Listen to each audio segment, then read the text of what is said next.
Chapter 9. In the Witch's House. And now of course you want to know what had happened to Edmund. He had eaten his share of the dinner, but he hadn't really enjoyed it because he was thinking all the time about Turkish delight. And there's nothing that spoils the taste of good ordinary food half so much as the memory of bad magic food. And he had heard the conversation and hadn't enjoyed it much either, because he kept on thinking that the others were taking no notice of him and trying to give him the cold shoulder. They weren't, but he imagined it. And then he had listened until Mr. Beaver told them about Aslan, until he had heard the whole arrangement for meeting Aslan at the stone table. It was then that he began very quietly to edge himself under the curtain which hung over the door, for the mention of Aslan gave him a mysterious and horrible feeling, just as it gave the others a mysterious and lovely feeling. Just as Mr. Beaver had been repeating the rhyme about Adam's flesh and Adam's bone, Edmund had been very quietly turning the door handle, and just before Mr. Beaver had begun telling them that the White Witch wasn't really human at all, but half a djinn and half a giantess, Edmund had got outside into the snow and cautiously closed the door behind him. You mustn't think that even now Edmund was quite so bad that he actually wanted his brother and sisters to be turned into stone. He did want Turkish delight, and to be a prince, and later a king, and to pay Peter out for calling him a beast.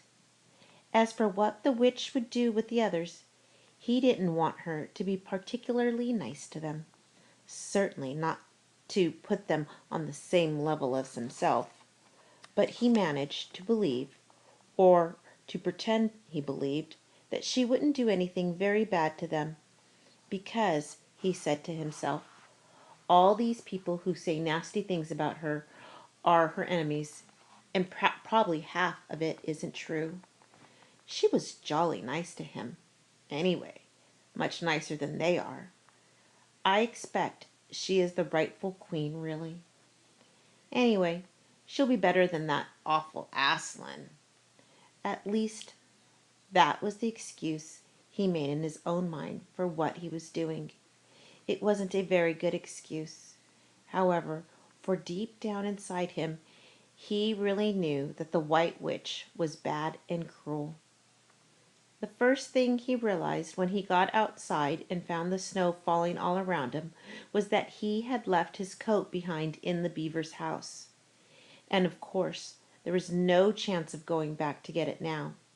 The next thing he realized was that the daylight was almost gone, for it had been nearly 3 o'clock when they sat down to dinner, and the winter days were short. He hadn't reckoned on this, but he had to make the best of it. So he turned up his collar and shuffled across the top of the dam, luckily it wasn't so slippery since the snow had fallen, to the far side of the river. It was pretty bad when he reached the far side. It was growing darker every minute, and with that and the snowflakes swirling all around him, he could hardly see 3 feet ahead. And then, too, there was no road.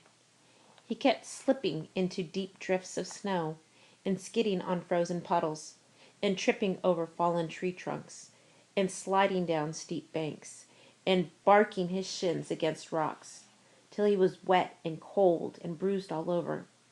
The silence and the loneliness were dreadful. In fact, I really think he might have given up the whole plan and gone back and owned up and made friends with the others, if he hadn't happened to say to himself, when I'm king of Narnia, the first thing I shall do will be to make some decent roads. And of course, that set him off thinking about being a king and all the other things he would do, and this cheered him up a good deal. He had settled in his mind what sort of palace he would have, and how many cars, and all about his private cinema, and where the principal railways would run, and what laws he would make against beavers and dams, and was putting the finishing touches to some schemes for keeping Peter in his place, when the weather changed. First, the snow stopped. Then a wind sprang up, and it became freezing cold. Finally, the clouds rolled away, and the moon came out. It was a full moon, and shining on all that snow, it made everything almost as bright as day, only the shadows were rather confusing. He would never have found his way if the moon hadn't come out by the time he got to the other river. You remember he had seen, when they first arrived at the beavers, a smaller river flowing into the great one lower down. He now reached this and turned to follow it up. But the little valley down which it came was much steeper and rockier than the one he had just left, and much overgrown with bushes, so that he could not have managed it at all in the dark. Even as it was, he got wet, though he had to stoop to go under branches, and great loads of snow came sliding off onto his back. And every time this happened, he thought more and more how he hated Peter, just as if all this had been Peter's fault. But at last he came to a part where it was more level, and the valley opened out, and there, on the other side of the river, quite close to him, in the middle of a little plain between two hills, he saw what must be the White Witch's house, and the moon was shining brighter than ever. The house was really a small castle. It seemed to be all towers, little towers with long pointed spires on them, sharp as needles. They looked like huge dunces' caps or sorcerers' caps, and they shone in the moonlight, and their long shadows looked strange on the snow. Edmund began to be afraid of the house. But it was too late to think of turning back now.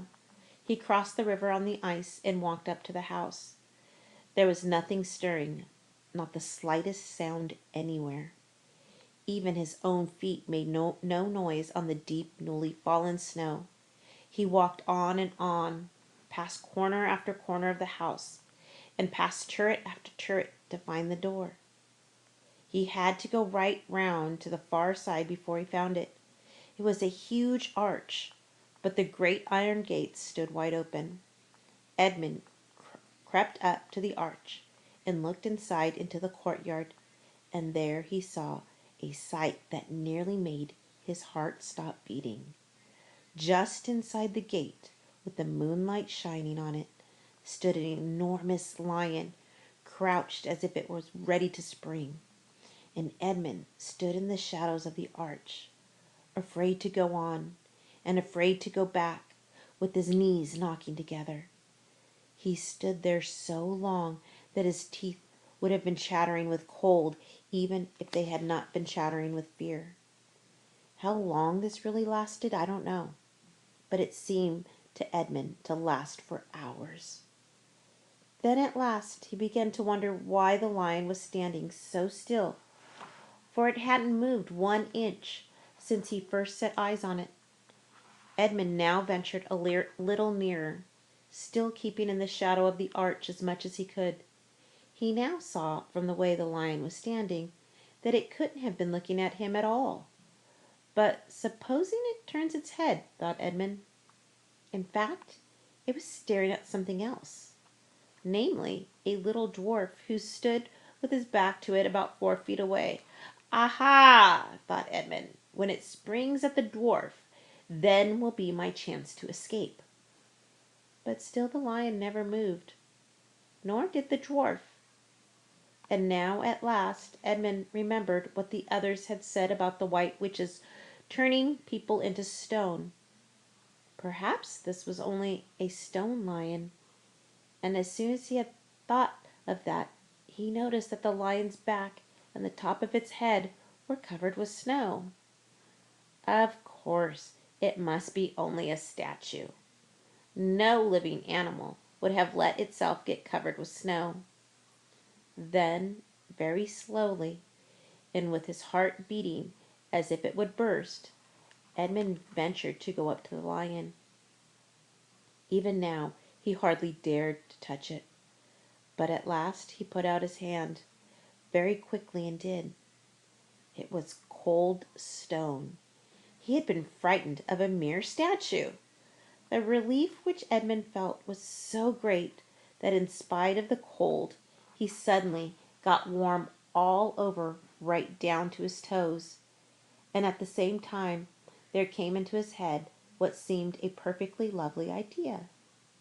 Probably, he thought, this is the great lion Aslan that they were all talking about.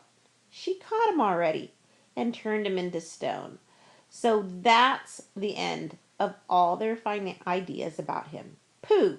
Who's afraid of Aslan? And he stood there gloating over the stone lion, and presently he did something very silly and childish. He took a stump of lead pencil out of his pocket and scribbled a mustache on the lion's upper lip, and then a pair of spectacles on its eyes. Then he said, "Yeah, silly old Aslan, how do you like being a stone? You thought yourself mighty fine, didn't you?" But in spite of the scribbles on its face of the great stone beast still looked so terrible and sad and noble, staring up in the moonlight, that Edmund didn't really get any fun out of jeering at it. He turned away and began to cross the courtyard. As he got into the middle of it, he saw that there were dozens of statues all about, standing here and there, rather as the pieces stand on a chessboard when it is halfway through the game. There were stone satyrs, and stone wolves, and bears, and foxes, and cat and mountains of stone. There were lovely stone shapes that looked like women, but who were really the spirits of trees. There was the great shape of a centaur, and a winged horse, and a long lithe creature that Edmund took to be a dragon. They all looked so strange, standing there perfectly lifelike, and also perfectly still in the bright cold moonlight, that it was eerie work crossing the courtyard. Right in the very middle stood a huge shape like a man, but as tall as a tree, with a fierce face and a shaggy beard, and a great club in its hand. Even though he knew that it was only a stone giant and not a live one, Edmund did not like going past it. He now saw that there was a dim light showing from a doorway on the far side of the courtyard. He went to it. There was a flight of stone steps going to an open door. Edmund went up to them. Across the threshold lay a great wolf. "It's all right, it's all right," he kept saying to himself. "It's only a stone wolf. It can't hurt me." And he raised his leg to step over it. Instantly the huge creature rose, with all the hair bristling along its back, opened a great red mouth, and said in a growling voice, "Who's there? Who's there? Stand still, stranger, and tell me, who are you?" "If you please, sir," said Edmund, trembling, so that he could hardly speak, "my name is Edmund, and I'm the son of Adam that Her Majesty met in the wood the other day, and I've come to bring her the news that my brother and sister are now in Narnia, quite close in the beaver's house. She wanted to see them." "I will tell Her Majesty," said the wolf. "Meanwhile, stand still on the threshold, as you value your life." Then it vanished into the house. Edmund stood and waited, his fingers aching with cold, and his heart pounding in his chest. And presently the grey wolf, Fenris Ulf, the chief of the witches' secret police, came bounding back and said, "Come in, come in, fortunate favorite of the queen, or else not so fortunate." And Edmund went in, taking great care not to tread on the wolf's paws. He found himself in a long gloomy hall with many pillars, full as the courtyard had been, of statues. The one nearest the door was a little fawn with a very sad expression on its face, and Edmund couldn't help wondering if this might be Lucy's friend. The only light came from a single lamp, and close behind this sat the White Witch. "I'm come, your Majesty," said Edmund, rushing eagerly forward. "How dare you come alone?" said the witch in a terrible voice. "Did I not tell you to bring the others with you?" "Please, your Majesty," said Edmund, "I've done the best I can. I brought them quite close. They're in the little house on the top of the dam, just up the river, with Mr. and Mrs. Beaver."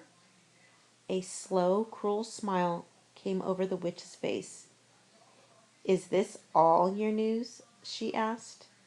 "No, your Majesty," said Edmund, and proceeded to tell her all he had heard before leaving the beaver's house. "What! Aslin!" cried the Queen. "Aslin! Is this true? If I find you have lied to me—" "Please, I'm only repeating what they said," stammered Edmund. But the Queen, who was no longer standing to him, clapped her hands. Instantly the same dwarf whom Edmund had seen with her before appeared. "Make ready our sledge," ordered the witch, "and use the harness without the bells."